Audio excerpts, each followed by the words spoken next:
Welcome to TheKillFile, your favorite true crime podcast. I'm your host, Brittany Spears. Each week we will explore the dark corners of true crime, unsolved mysteries, and murder. Join me as we uncover secrets, investigate evidence, and dive into the chilling details of some of the most fascinating cases.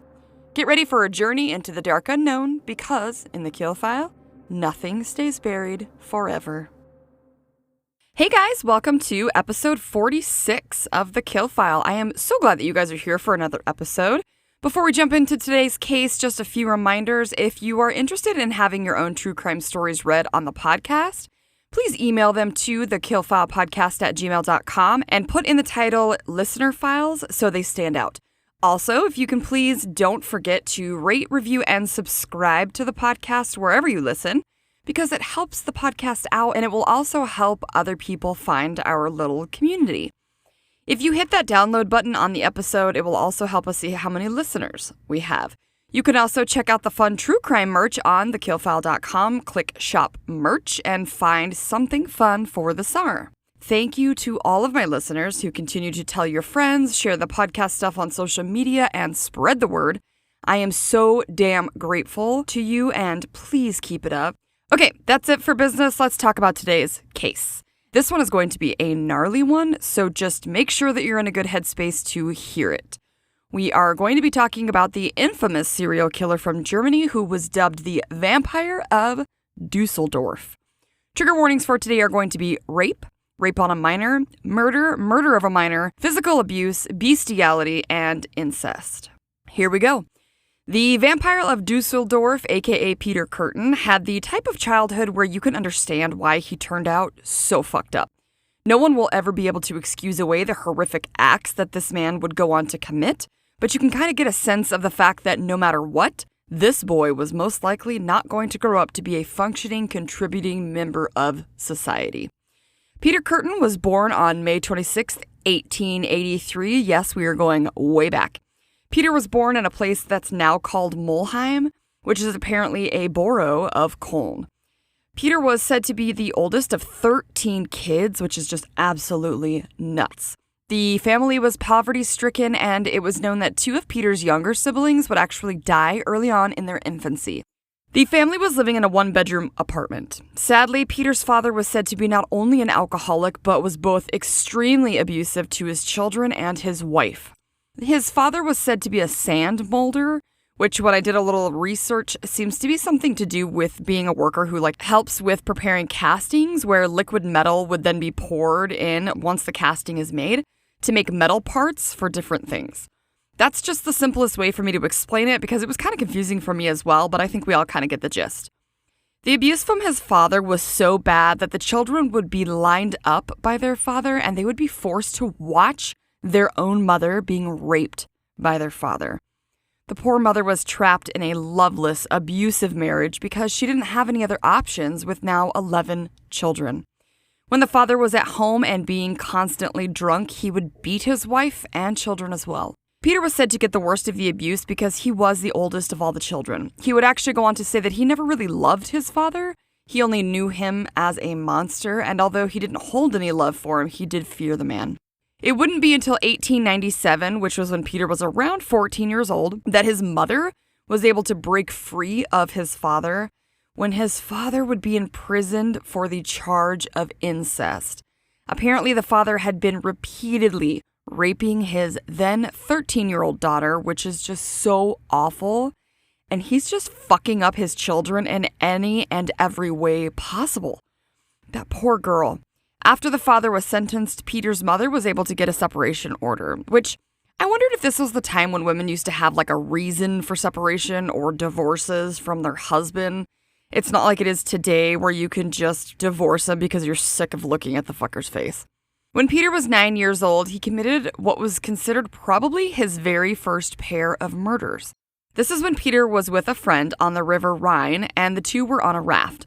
Now, Peter knew that his friend wasn't a good swimmer and decided to push his friend right off the raft.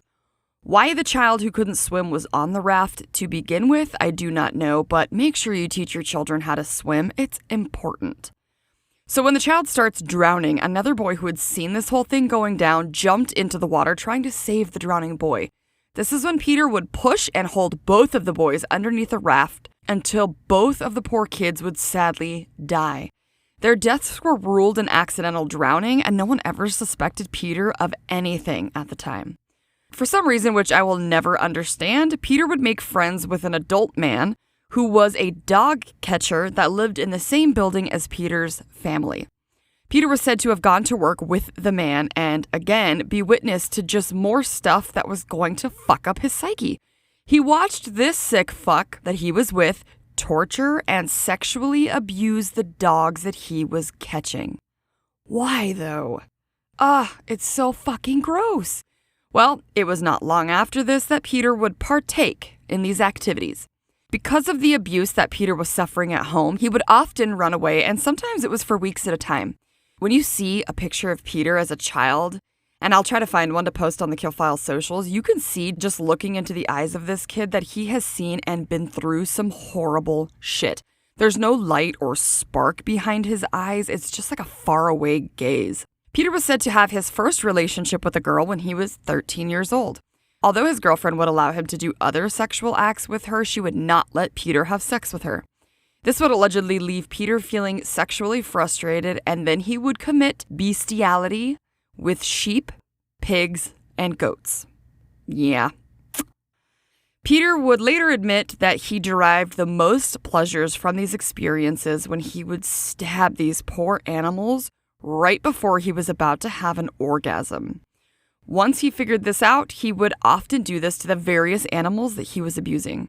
He is truly a sadist in the making, or already was one, at the young age of 13, which is both terrifying and is probably obvious that this is not going to end well. Peter would actually end up being caught in the action while stabbing a pig, and because he was caught, he stopped with the bestiality. After halting this awful behavior, he would attempt to rape the same sister that the father had been abusing so horrifically. It's just awfulness everywhere. So Peter would leave school in 1897, and this is when his father had insisted that Peter would come and be a molder just as he was. Peter actually did an apprenticeship for 2 years, and during this time he was allegedly beaten and berated until he finally left the job because he couldn't take it anymore. He would steal 300 marks from his employer and any money that he could find in his home, and then he fled town. Peter then moved to a place called Koblenz, where he would end up dating a sex worker that was said to be a few years older than him. Peter would say that this girlfriend would allow him to do whatever he wanted with her sexually, regardless of how deranged it was. Peter would be then caught and charged with theft and breaking and entering, and crazily, he was only sentenced to 1 month in prison for it. In August of 1899, Peter was released and, of course, was immediately caught for some petty crimes because 1 month isn't much of a punishment, and it didn't really seem to deter him very much at all. Also, during 1899, Peter would later confess that he had picked up a young woman who was said to be 18 years old, and he had convinced her to go with him to Hofgarten, which I guess is a public garden there in Dusseldorf. Because Peter was handsome and charismatic, he was easily able to attract new women into his orbit without them knowing on the inside that he was a violent man that had a lack of basic empathy. Peter was unable to form the proper bonds that are needed and necessary for relationships. While the two were at the garden, they would have sex, and Peter strangled the woman to death. But there was a catch. There was actually no record of a body being found or for anyone to have seen a body. So, it's thought that Peter may have just thought that she was dead, but she probably wasn't. Maybe she was just passed out, and when she was able to regain consciousness, she was able to get away and probably didn't report it, which is unfortunate. This is when Peter would figure out that these violent acts were really the only way for him to have the feeling of pleasure and ecstasy that he was trying to achieve. He would then spend 4 years in prison on fraud charges, and it was said that Peter would actually spend most of his teenage years, as well as adult years, going in and out of prison for various crimes like arson, theft, and at some point, good old attempted murder. It was said that because of the state of the prisons and allegedly because he was subjected to severe forms of punishment, Peter would develop sadistic fantasies as a means of escaping punishment. He would oftentimes do things to get himself thrown into solitary confinement, so that he could just delve into his fantasies and focus on those instead of where he was.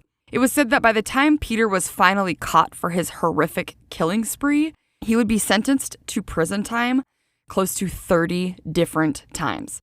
In 1904, when Peter was released from prison, he was then drafted into the Imperial German Army, and he would serve in the 98th Infantry Regiment. After Peter realized that this was not satisfying him and the army is not where he wanted to be, he would desert the military and he would start his arson attack spree because Peter allegedly loved to watch things burn. He would go on to burn things like haylofts and barns and would confess to the authorities that he had committed 24 different acts of arson when he had been caught. He would also actually confess that he was sexually aroused by the fires themselves and had hoped that some homeless people who would sometimes take shelter in these types of structures would also burn while they were on fire. What a weirdo. Now we arrive at Peter's first murder as an adult. If he truly did murder his friend and that boy on the river, then he has murdered before this, but this is the most widely known murder to have taken place in his adult years. Peter, at the time, had been making a habit of robbing bars or taverns and inns, usually where the owners of these establishments would live above their place of business. On May 25th, 1913, Peter was surveying an inn located in Cologne. He would then say, quote, "I broke into a house in the Wolfstrasse Inn, owned by Klein, and went up to the first floor. I opened different doors and found nothing worth stealing, but in a bed, I saw a sleeping girl of about 10, covered with a thick feather bed." This next part is graphic, so just a heads up. Peter would go on to say that he grabbed the young girl by the neck and strangled her with both hands. He said she struggled for a little while before she fell unconscious, and this is when Peter pulled her head over the edge of the bed, and he sexually assaulted her with his hand. He then stated he had a sharp pocket knife on him, and he used the knife to cut the poor girl's throat. He would graphically say that hearing the blood coming from the girl and dripping onto the mat beside the bed was enough to make him ejaculate right then and there. He said the entire ordeal only took 3 minutes. The little girl he had just killed was a 9-year-old named Christine Klein. When it was over, Peter locked the door behind him and then he fled. Peter would admit the next day that he would go to the bar across the street from where he had killed poor Christine the night before because he wanted to listen to everyone talking about what had happened and wanted to hear what people thought of the murder. We hear this a lot in true crime, that the killer or whatever wants to be involved in the investigation or will insert themselves somehow. Some are even known to just hang out around the scene of everything happening. So if you ever find yourself at the scene of a horrific crime, which I hope never happens to any of us, but if it does, look around at the people surrounding you. Are you watching a house burn in your neighborhood? Take a glance at the people around you because you never know when the fucker who committed the crimes might be right there by you just lurking around. Ugh, it's just so freaking creepy. Peter would also admit that he felt a strong sense of pleasure in just hearing how the locals around him felt about the murder, the feelings of repulsion and anger. Peter would horrifically admit that he felt sexually aroused by the whole murder, and he would travel sometimes to Christine's grave. He then said that just touching the soil that covered her grave, he would just spontaneously ejaculate. What a fucking creep, and how dare he visit her grave. Peter was not thought of as a suspect because no one knew who he was, but instead, the finger would quickly be pointed at Christine's uncle. Apparently, Christine's father, Peter Klein, had recently had a fight with his brother. When his brother asked to borrow some money and Peter refused, his brother allegedly said that he was going to do something that Peter would remember for the rest of his life. And then suddenly, his daughter turns up horrifically killed. It was just bad timing for the uncle, really. The uncle was then charged in the murder of Christine, but eventually he would be found not guilty in his trial because the jury didn't feel like there was enough evidence to actually convict him. Sadly, the authorities didn't have any other suspects for the case, so Christine's case would go cold for the next 18 years. After this, Peter's military desertion would be figured out and caught up with him when he would be found by the military and charged for it. He was also charged in court for numerous accounts of arson, attempted robbery, and robbery itself. I was very curious how they could figure out that this was him. I mean, we're talking about like the early 1900s, so how the hell did they know that it was him that committed the arson? Unless there were like witnesses. Maybe he was sloppy. Peter would then be sentenced to 6 years in prison for these crimes in Munster, and of course he would spend the majority of his time in prison in solitary confinement, just the way he wanted it.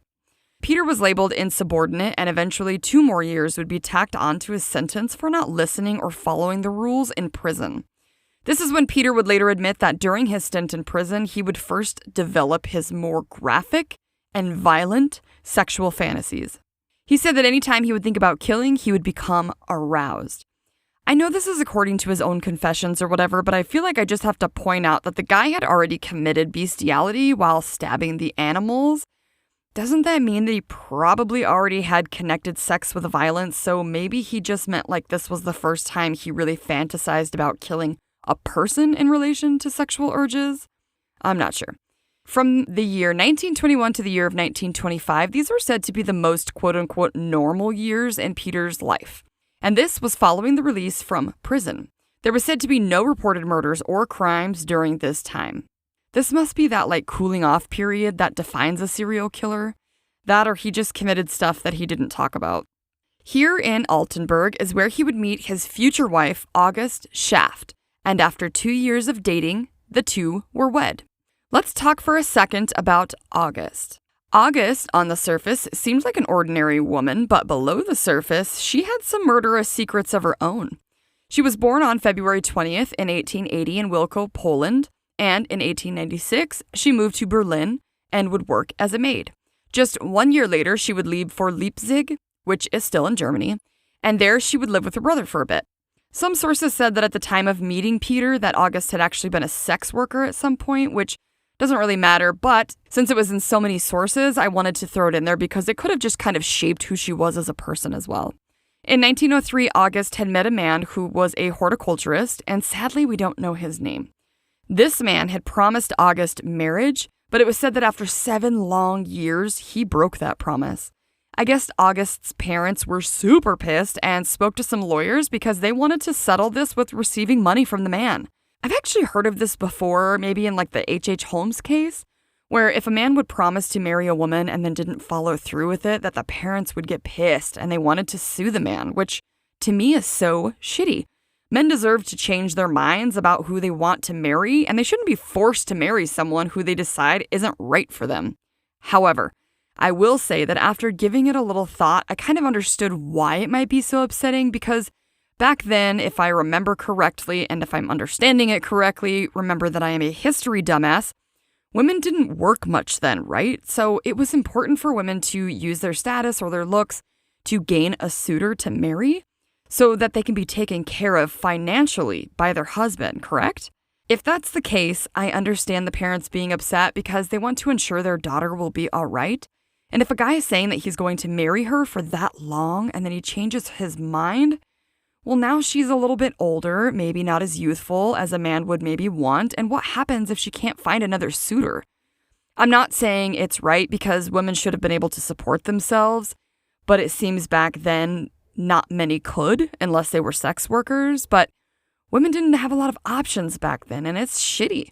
And if somebody wasted my time like that, I would be fucking pissed, so I can actually see both sides, truly. So when the man walked away from his promise, it would leave the then 30-year-old August feeling frustrated and angry.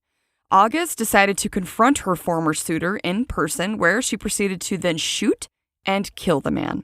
August was then convicted of the crime and served, get this, 5 years for the murder, and this was in 1911. However, she was released after just 4 years in 1915. Can you imagine being that poor man's parents? Your son is dead and the woman who did it goes to prison for 4 years and then she's free to do whatever the fuck she wants? Yikes. In 1921, August would then move to Altenburg, where she would end up meeting Peter. August, at the time, owned a candy shop, and although she admittedly didn't like Peter at first, after 2 years of dating, the couple was married. She had been honest with Peter about her murder, but Peter never told his wife of anything of his violent past until right before he was caught for his acts. I think she would end up knowing some of his petty stuff along the way, but that's it. By all accounts, Peter was never violent towards his wife and was nothing but a loving husband to August and seemed relatively normal. August would, however, go on to say that even though he was never violent towards her, he could only have sex with her if he was fantasizing about violent acts on other people. Red flag, ladies. Around this same time, Peter was working as a molder as his father had, but he would also end up being a trade union official. He was still quite the loner, even at work, because he was not really able to form the bonds that were needed to have or make friends with his coworkers. Spoiler alert, I feel like Peter is a true sociopath or psychopath, and we will hit on this behavior a little at the end. In 1925, Peter would end up returning with his wife to Dusseldorf. Peter's behavior started to go downhill rather quickly. He would go on to have several affairs. One with a servant girl who was named Teed, and another with a maid who was named Metch. Peter had forced both of these women to take part in strangulation during sex, and he allegedly told the mistress named Teed, quote, "That's what love means." It was said that August would eventually find out about both of the affairs, and it turns out that both of the women would tell vastly different stories about what had happened. Metch would say that Peter had actually raped her, and Teed would say that she had reported Peter to the police because she had felt that Peter had seduced her. Peter would be sentenced to 8 months in prison, not from the rape, because of course that was dropped, but he would be convicted of quote-unquote seduction and threatening behavior. He ended up only having to serve about 6 months, but one of the conditions was that he needed to leave the area of Dusseldorf. However, he would appeal that decision, and he was allowed to remain in the city. I love how it's like, you need to leave this area, essentially becoming somebody else's city's problem instead of just locking him up for being a repeat offender. On February 3rd, 1929, Peter would start to follow a woman whose name was Apollonia while she was walking throughout the city. Peter followed her, watched her, and waited for the perfect moment to attack her. When Apollonia was out of plain view of anyone else, Peter would attack her, gripping part of her coat as he yelled at her, quote, "No row, don't scream." I remember hearing this term during another case. In other countries, the term row can be like a quarrel or a fight. It always throws me off to hear it, though, because I've only heard it as a verb, like rowing a boat. So after Peter then said this to Apollonia, he drug her out of sight and proceeded to stab her with some sharpened scissors. When she would scream, of course, he ran off. It was said he stabbed the woman 24 times, and some of which had been with such force that he actually hit her bones. He stabbed her in the head, the stomach, and the arms. Despite the attack, this badass woman would go on to survive. Yes.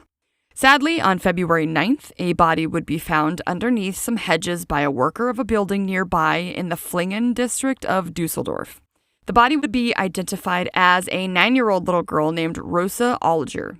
Rosa would be found fully clothed with a cloak covering the body, but it would be found that some of Rosa's clothing was burned and her body smelled strong of gasoline. On the girl's chest, there would be found 13 stab wounds to the left side of the chest alone, and 5 of these actually penetrated her heart. The day before Rosa was found, it was said that she was at a friend's house playing or visiting and was headed back to her own home around 6 p.m. that evening, before the nighttime sky had set upon the city. The distance to her house was not very far from her friend's house, and the route that Rosa needed to take included a public sidewalk. But despite the fact that it wasn't far and it was out in the open, Rosa would end up being taken anyway. Peter would abduct the 9-year-old, strangle her until she was unconscious, and then stab her to death with his scissors. Later in his confessions, he would admit that he had orgasmed during the stabbing of the poor little girl, and would further say that after he had set fire to Rosa's remains, he orgasmed again at just the sight of the flames. Ugh, this guy is the actual worst. Fucking sicko. Only 5 days would go by before Peter would kill another person. Rudolf Scheer was a 45-year-old man found dead near the outskirts of town. He had been stabbed 20 times, and 16 of those alone were in his neck. 3 of the 20 blows were fatal. 1 to his temple, 1 that was to his neck, and 1 of them that was in the back. Rudolph's body would suggest that he had been attacked from behind, probably leaving a bar near midnight the night before. This time, Peter would actually go back to the scene of the crime the next morning and end up talking to one of the officers. where he lied and said that he had heard about the murder over the phone. Even though these two victims were vastly different, the authorities thought the same person to have killed both Rosa and Rudolph for several reasons. First, each of them were killed in the same district. Secondly, each of them had been stabbed in rapid succession and many times each. Thirdly, each of the victims had a stab wound in their temple, and I can imagine this isn't a common thing. And lastly, both of the cases lacked a motive, as in nothing was taken. This was odd to criminologists because usually a killer will target one type of victim profile. For a few months after these two murders, it was a little quiet in Dusseldorf. Between the months of March and July of 1929, Peter had actually attempted to strangle 4 different women, but he was unsuccessful. On April 2nd, there would be an attack that would catch the police's attention again. A 16-year-old girl named Anna Penning was assaulted as she was walking back to her home. She had heard someone behind her and she thought it was her friend that was coming up, so trying to play some kind of a joke or prank, she was like hiding her face. But then all of a sudden, she felt a noose around her neck. She actually had her hands underneath the noose, trying to prevent it from tightening around her throat. She would later say that she could tell the man was very excited and was trying to kill her. She stumbled into a ditch, and while the man held the noose in one hand, he tried to strangle her with the other. Then he knelt on her back so he could continue to strangle her. During the struggle, Anna was able to grab the man's nose, and she actually pinched his nostrils together. Hell yes. She was then able to get him off just for a moment, but it was long enough for her to get to her feet. It was then that her attacker seemed to realize he wasn't going to be able to get her, so he stepped away, took the rope off of her, and she fled. The very next day, April 3rd, there was a woman who was walking down a street that didn't have enough light to see well. She had heard some footsteps behind her, but she thought it was somebody that was trying to walk past her. She felt something flung over her head, and then a man yanked back on the rope very hard. He shoved what was said to be a handkerchief into her mouth and was able to drag the woman away backwards to get her away from any streetlights into a field that was close by. The man then tightened the noose around her neck and was listening for sounds of her breathing. He then drug her even further away from the street. She said all of a sudden she could hear some steps coming towards them, so she tried to scream or shout, but she couldn't. She said she used her legs to fight, and then out of nowhere, he released her and he got up and he ran away from her across the field they were in. The woman was then able to get the noose off of her neck and shuffle herself to the people that were in the road. Can you fucking imagine that happening to you? Like, barely escaping death, and not only that, but from a horrific attack like that. I can picture in my mind, like, being dragged away from the scarce light of the street. Your hope would be fading at the same time. Oh, it's so scary. So after the woman reached the street, she would find out that apparently there had been a man who had seen the entire attack and had told police.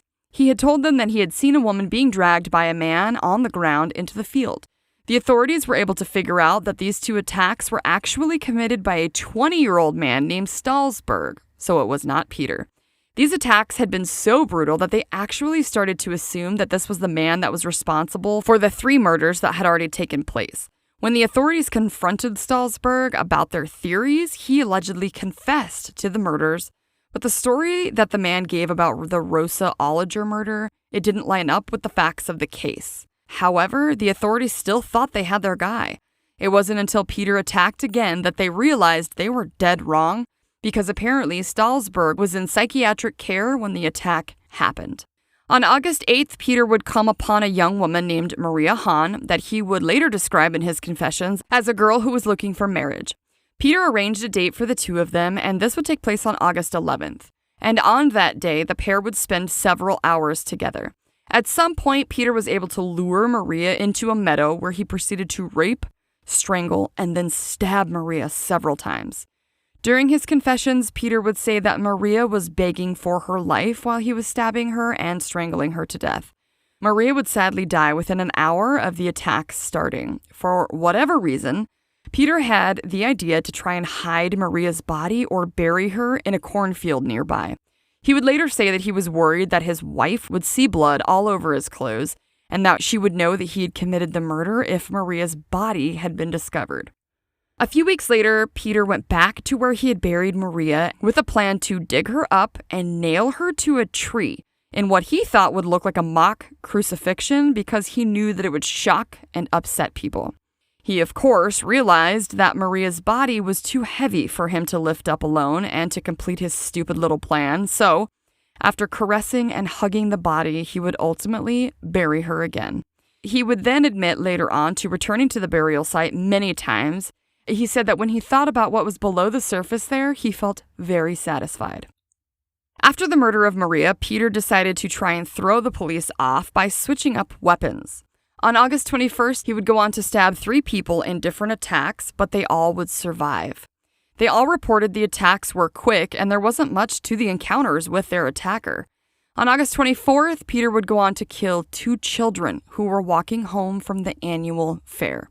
5-year-old Gertrude Homaka and her adopted sister, who at the time had been 14 years old, whose name was Louisa Lenson, went out together to the annual fair, but they never made it back home. Their parents, who were obviously terrified, had started looking for their daughters, but they weren't able to find a trace of either one. Sadly, the next day at 6 a.m., both girls' bodies would be found in an allotment, which again is a little plot of land that someone can rent out to grow a garden in. The girls were found only 200 yards from their home. Both girls were found face down and still clothed, and thankfully, not that it makes it any better, but neither of them seemed to be sexually assaulted. Each girl had been found strangled with their throats cut. Gertrude was actually said to have bled out after an artery had been cut in her throat. Later, Peter would confess that he had seen the 2 girls together after approaching them. He would ask Louisa if she would run to get him some cigarettes, and he would, of course, pay her.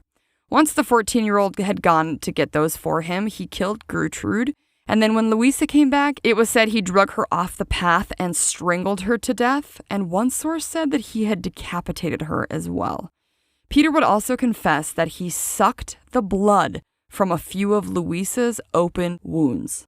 Yeah, what the fuck? Apparently, he would do this during several other murders that he had committed as well, which is why he ended up being dubbed the Vampire of Dusseldorf. The same day that these 2 girls had been found, so the day after he killed them, Peter would then attack a 26-year-old woman whose name was Gertrude Schultz, who was said to be a servant at the time. He asked Gertrude if she would accompany him to an outdoor market, and after they finished that, the pair apparently went and spent some time in a meadow nearby.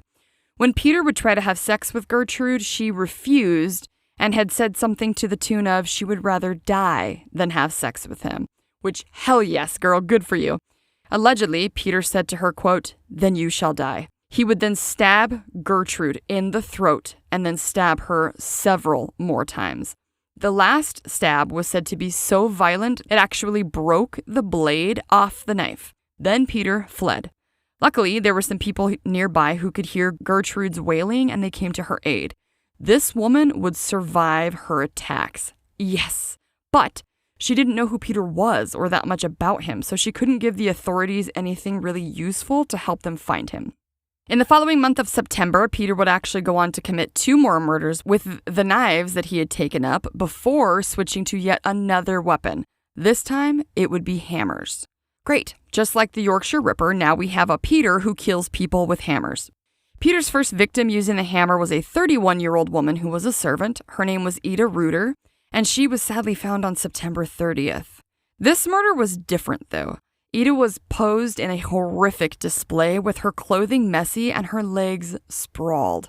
It could be seen that Ida had actually been dragged to the location where she was left on display. It was also found out that her attacker had taken her underwear and all of the belongings in her bag.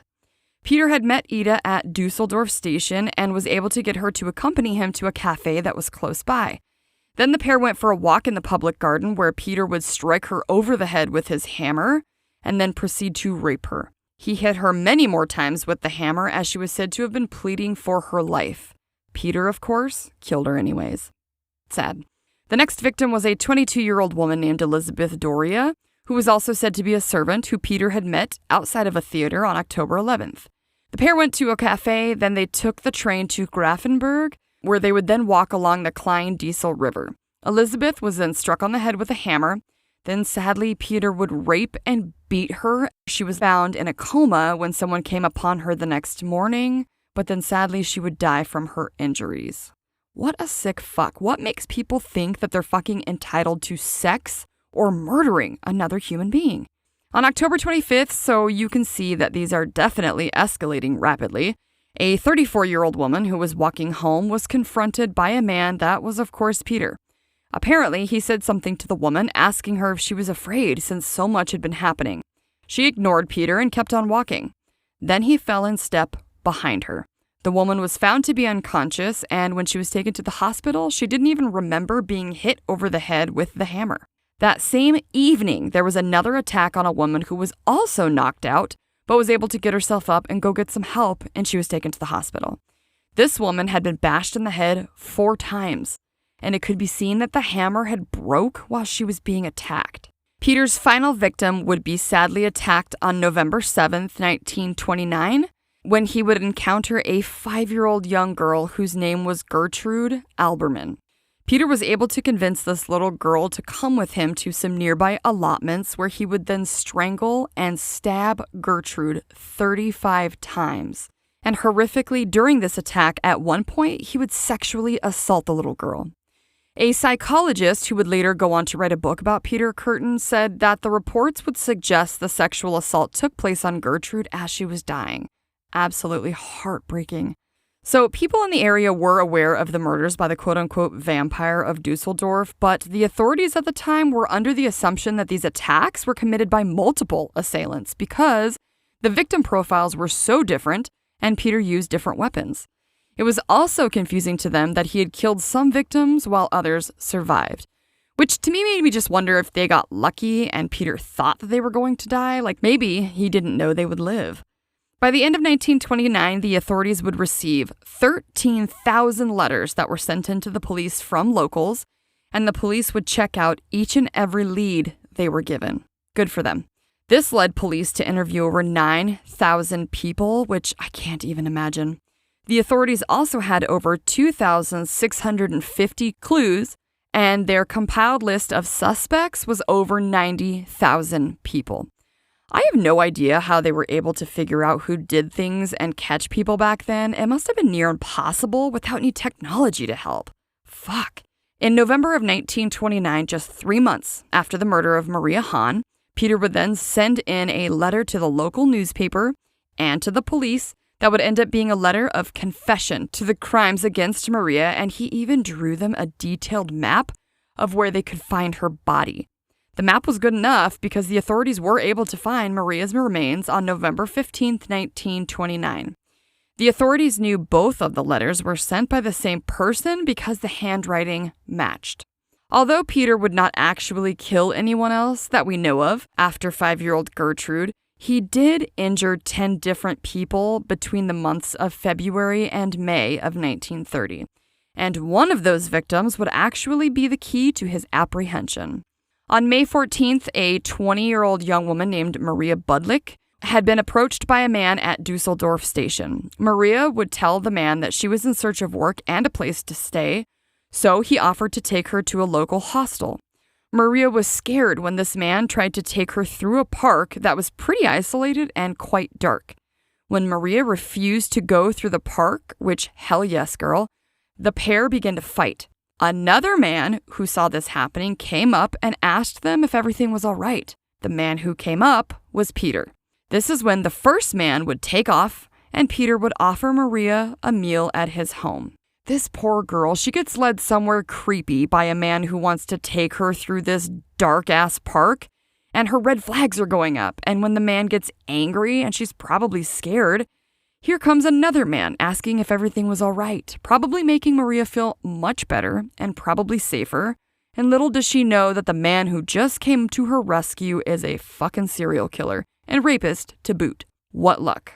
Maria would accompany Peter back to his home for the meal, but she made it clear that she was not interested in having sex with him. And at first, Peter didn't seem to care. He simply said that he would just take her to a hotel. But instead, he ended up luring Maria into some woods nearby called Grafenberg, and this is when he would grab her by the throat and try to strangle her while he raped her. Maria started screaming, and Peter let go, and she was able to escape. Maria sadly never reported this to the police. However, she did write about the attack in a letter that she was sending to a friend. In a turn of fate, though, Maria had accidentally written the wrong address on it, and the post office workers would open it and read it. I don't know why somebody would do this. I think that's actually kind of fucked up. I mean, it worked out in this instance, but why would they open somebody else's mail just because the wrong address was on it? Can't they just send it back to the return address? Anyways, the post office workers handed it over to the police, who then wondered if this attack was related to the multitude of attacks in the area. When they brought Maria in for questioning, she wasn't able to give them his exact address, but she was able to bring them to the property where he lived. And this is when the landlady would confirm that one of the rooms that was being rented was a tenant named Peter Kurten. Finally, right? Peter wasn't home when the police first came to the property, but when he tried to come home later, he did see the police. He figured he was probably found out, so he left and he didn't go back. Peter then told his wife that he was the man who had raped Maria Budlick, and he was afraid that he was going to be in prison for 15 years because of his past criminal history.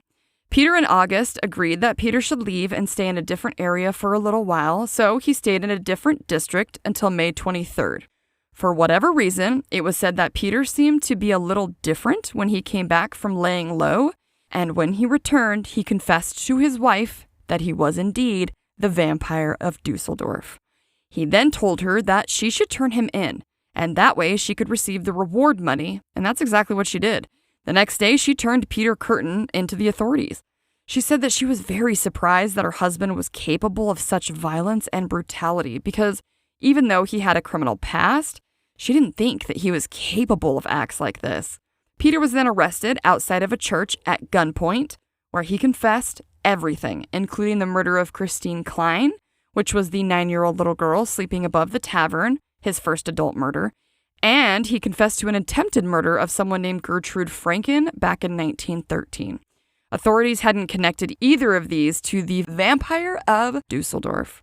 Peter would ultimately confess to 68 crimes, which included 9 murders and 31 attempted murders. He would then tell authorities he did these things because he felt that he had been handed some injustices in life, from the way that he was raised by his abusive father to things that happened to him in prison. It was said that Peter had a nearly photographic memory and was able to give numerous details about the murders and the attacks, and this was said to have probably given him great pleasure to relive and share the details. Peter would later tell psychiatrists that the sight of the victim's blood was usually enough for him to achieve an orgasm, and he would drink the blood of many of his victims. He would further say that he would drink the blood from their necks, sometimes the temple, and other times he would lick it from their hands. During the murder of Maria Hahn, the girl he buried, he said that he drank so much blood that he actually puked. I just can't even wrap my head around the fact that this guy was so aroused by death that he actually would ejaculate from the sight of blood. I just don't understand that. Not only because murder and blood is, for me, absolutely horrifying and in no way sexy, but also because how does someone become so obsessed and consumed by an act like that they are actually able to orgasm from the sight of something? Like, what? I can't imagine myself seeing things like that and being aroused. It seriously blows my mind. How does that happen to someone? I'm not kink shaming, do your thing, but when your kink is the act of killing people and seeing their blood gushing out, I'm judging. So Peter's trial would start on April 13th, 1931, where he was then charged with 9 murders and 7 attempted murders. At first, Peter pled not guilty by reason of insanity, but then somewhere along the line, he would change his plea to guilty. He then proceeded to tell the court that he didn't feel any remorse, and when he pictured the details of what he had done, he enjoyed it. He said he never had a conscience, and that he didn't think that anything that he had done was bad, even though society thought it was awful. He went on to state that he had no feelings towards his victims and blamed the lack of feelings on his torturers, saying they destroyed that part of him. When someone asked why he would suddenly confess, he would say that he was very fond of his wife. And he was still fond of his wife, and that's why he confessed. He said that he had been unfaithful to his wife, and she had never done anything wrong, and was even with him knowing his criminal history. He wanted to make sure that she would be taken care of, and I'm assuming that the money that she got for turning him in would help her out. Psychiatrists would find Peter Kurten legally sane, And they, along with various experts, all seemed to agree that the main motive for anything that he had done was sexual gratification. Of course it was. Dr. Carl Berg, the psychologist who wrote the book about Peter titled The Sadist, said that he felt that 90% of the motive for his actions was sadism, and maybe 10% of it was for revenge of the things that had happened to him over his lifetime. Peter said that he needed the violence for the sexual gratification, and that because August worked at night, it was easier for him to accomplish this. He went further to say that the number of bashes or blows to the victim would depend on how fast he was able to reach an orgasm. He said he didn't really care which weapon he used, and he did change it up to confuse the police. Instead of taking any sort of responsibility for his actions, he kept blaming his father and his time in prison. True characteristics of a psychopath, which is just fucking terrifying. His defense lawyer would try to convince the jury that Peter was a violent man, but that he was insane. He had to be, for him to commit the acts that he had. The jury would deliberate for only 2 hours, and they would find him guilty on all 16 charges and would sentence him to death. Peter never appealed his case, but he did try to get a pardon from the Minister of Justice, but of course it was rejected. Peter then wrote letters of apologies to the relatives of all of his victims in his final weeks, and he was allowed to speak and see August one last time. On July 2nd, 1931, Peter was beheaded by guillotine at Klingelpot prison, and although he didn't have any final words beforehand, he did have a final question, but I'm going to save that until the very end. Following Peter's death, his head was dissected and mummified because they wanted to study him for abnormalities, which could explain his behavior, but they didn't find anything different. Now get this shit. In the 1940s, Peter's head was taken to the United States and put on display at the Ripley's Believe It or Not in Wisconsin Dells, Wisconsin. What the fuck? I have got to see that one day. I haven't gotten to go to any cool murder or death museums, but one day I will. I want to see the awesome ones in California, Chicago, and now apparently Wisconsin, right? That is so nuts to me. I'm going to post a picture of the displayed head on the TheKillFile's social this week, so look for that. Okay, the question that Peter asked before the beheading was as follows, quote, "Tell me, after my head is chopped off, will I still be able to hear, at least for a moment, the sounds of my own blood gushing from the stump of my neck? That would be the pleasure to end all pleasures." End quote. And that, my friends, is the story of Peter Kurten, a German serial killer, rapist, vampire, sadist, and scary-ass motherfucker. Oh my god, how awful was his final question before he was beheaded? The stump on my neck? Ew, what a freak. A true sadist right up until the end. Oh, I cannot believe that people like this exist, and I could not be more thankful that I was not wired this way. Peter's childhood was, no doubt super fucked up, but, the guy checks all the boxes that there are. Bestiality with farm animals as he stabs them, pedophile, rapist, sadist to the extreme, fucking vampire, there are no more boxes, man. And his fucking head is still on display 100 years later to boot.